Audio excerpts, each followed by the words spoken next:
Well, it's been no secret that I am a Marvel Legends collector. It's probably from running the DC line for 10 years. I kind of got burned out on DC. But Marvel was actually also my first love. I got into comics in the early 90s through Iron Man and then the Infinity Gauntlet saga. And that just steamrolled into a lifetime of collecting giant white boxes. I have issues. What can I say? Well, one of the cool things about Marvel Legends is we have gotten just a ridiculous amount of characters and a lot of tooling. And while I know a lot of people bitch and complain when you get, like an easy repaint of a character, feeling like, Hasbro is cheaping out, this is an important aspect of toy making. You have to have the less expensive figures, and especially the non-tooled figures, to balance out the cost of the fully tooled figures.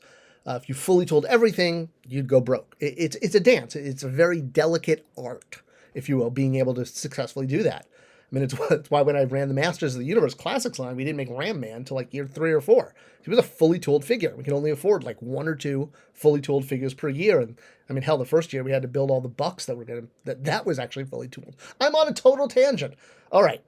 The point being is repaints are so important, but repaints that matter are more important. A lot of toy companies will just splash a new color paint on an existing tool and be like, oh, hey, cool, hey, new figure. But when you can do repaints that are both fan demanded and accurate to the content, well, now you're scoring because you're making figures that are inexpensive to produce and will sell well. You can't just take Iron Man and, paint him green. I mean, I guess you could and call it like, forest armor, but that's a bad example. Okay, let's see. Oh, I don't have enough Marvel Legends around my desk at the moment. More's the pity. I have a Lady Hydra. Oh, you know what? I've got Venom. All right, let's talk about Venom. Yeah, so yeah, you can't just paint Venom pink and call it like, pink Venom or something like that. There are a lot of variants you can do, and that's the trick, is figuring out what you can do that the fans will accept. All right, so I got a little list here. Hasbro, if you're listening, these are awesome repaints, non-tooled figures that you should be doing to offset the cost of more fully tooled figures. These are repaints that fans actually want. All right, first up, She-Hulk. Okay, yeah, I know, they just did a great She-Hulk. And that's awesome because they have the perfect She-Hulk body and head sculpt. But you could repaint that body so many different ways. You could do, specifically, I want the Infinity Gauntlet outfit that she wore in the comic. I'm trying to recreate the Infinity Gauntlet in action figure form, and it's slightly different from the figure. You could do bikini She-Hulk, like the famous cover. Basically any skin tight outfit that she wears, and you could do the Fantastic Four outfit using that buck. So there's at least 3 or 4 great She-Hulk repaints that could be done right now, no tooling. All right, another big one. Speaking of Venom here, Symbiote Spider-Man. All right, if you're like, wait, what are you talking about? We have Black Suit Spider-Man. No, I'm not talking about Black Suit Spider-Man. I'm talking about doing a repaint where the black suit is like trying to take over Spider-Man. And, you could do it with, tentacles, kind of like Carnage.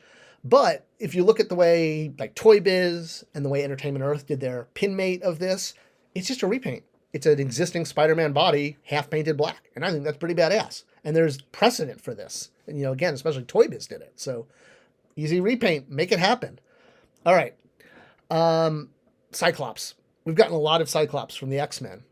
And one of the interesting things is during his time as leader of X-Factor in the late 80s, early 90s, he changed his outfit a lot.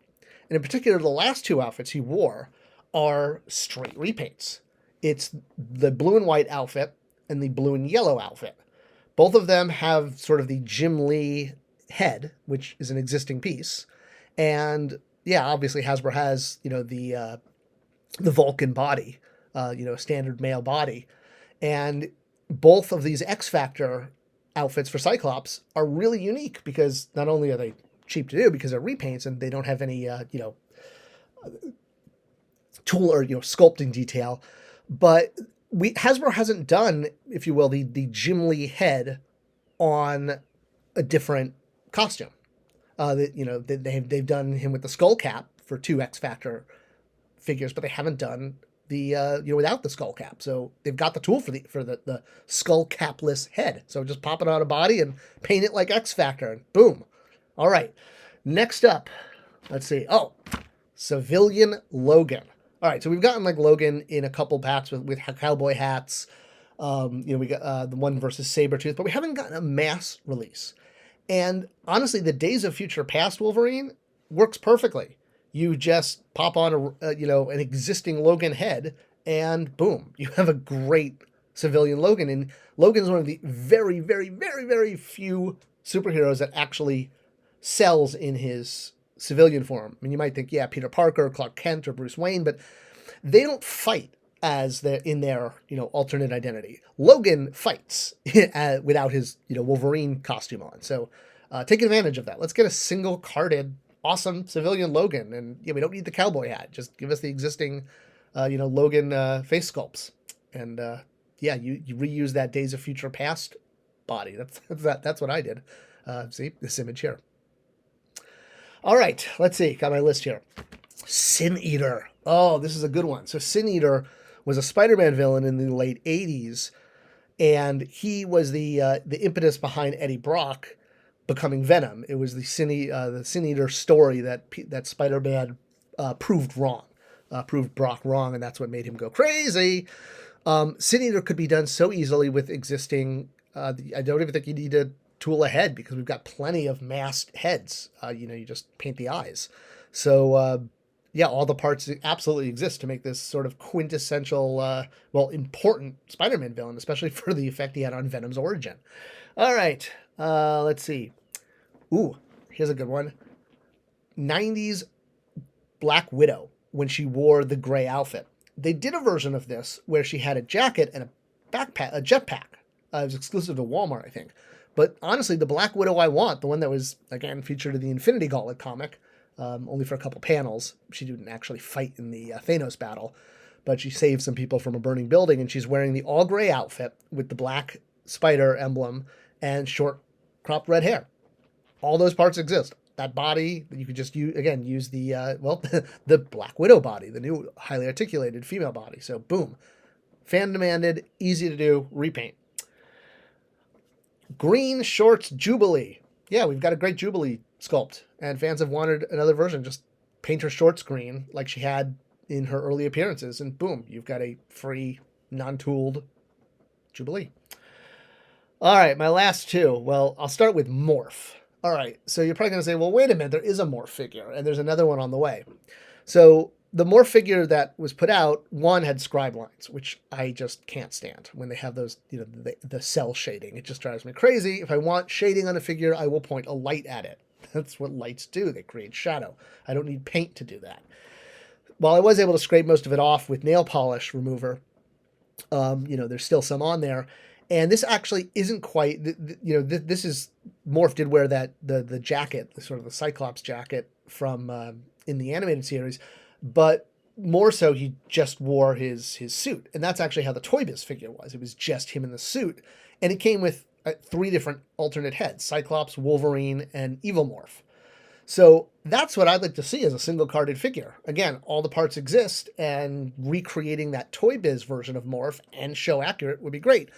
But the reason this might not happen is not because it's not easy to do, but obviously there is a push to embrace the new version of Morph with the all-white head. I mean, I know that is canon for comics too, but they added that for X-Men 97. They gave Morph that head. So, but hell, throw that in there too, as a 4th head. I'll take it. But I think that would be the way to go.